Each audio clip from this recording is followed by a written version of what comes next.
बिस्मिल्लाहिर्रहमानिर्रहीम। अस्सलाम वालेकुम। मैं हूं जुल्फ़कार अहमद और आप देख रहे हैं मेरा यूट्यूब चैनल C11 न्यूज़।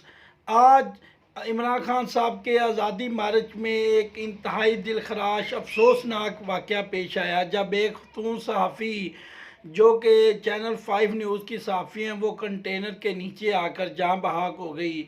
इन्ना लिल्लाहि व इन्ना इलैहि राजिऊन। अल्लाह ताला से दुआ है कि अल्लाह ताला उनके दर्जात बुलंद करे, उन्हें जन्नतुल फ़िरदौस में जगह अता फ़रमाए। यकीनन ये एक बहुत बड़ा सानिया है, बहुत बड़ा एक अफसोसनाक वाक़या है, क्योंकि ज़िंदगी एक बार ही मिलती है। वो ख़तून सहाफ़ी के घर वालों से, उनके लवाहकीन से दिली हमदर्दी है, उनके लिए ताज़ियत है। और साथ ही साथ इमरान खान साहब का आज़ादी मार्च उन्होंने रोकने का ऐलान कर दिया और बहुत अच्छा फ़ैसला किया, क्योंकि मौत जब किसी को आती है तो वो एक मौत नहीं होती, उसके पीछे बहुत बड़ा एक सिलसिला होता है, एक घराना होता है, घर होता है। यकीनन वो सहाफ़ी जो अपनी फ़रज़ सर अंजाम दे रही थी, यकीनन आज बहुत दुख का मकाम है उन घर वालों के लिए जिनकी बेटी दुनिया से चली गई। मैं बतौर सहाफ़ी इस गम में बराबर का शरीक हूँ उनके लवाहकीन के साथ, और वो उस बच्ची के लिए दुआ गो हूँ। अल्लाह ताला उसके सगीरा कबीरा गुनाह माफ़ करे और उसे जन्नतुल फ़िरदौस में आला मकाम अता करे।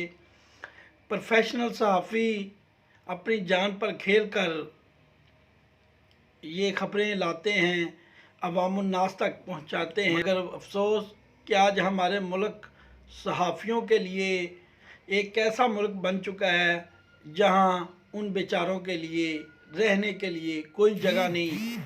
वो परेशान हैं और आहिस्ता आहिस्ता वो मुल्क छोड़कर जा रहे हैं।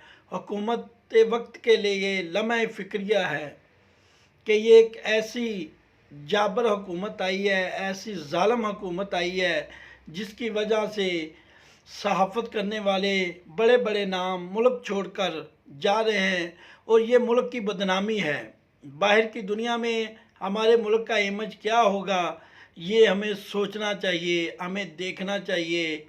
हमें ये जो जन्नत नज़ीर मुल्क था, इसका बेड़ा गर्क कर दिया है हमने मिलकर। ऐसी ऐसी हुकूमतें हम पर मुसल्लत हो रही हैं जो समझ से बालातर है।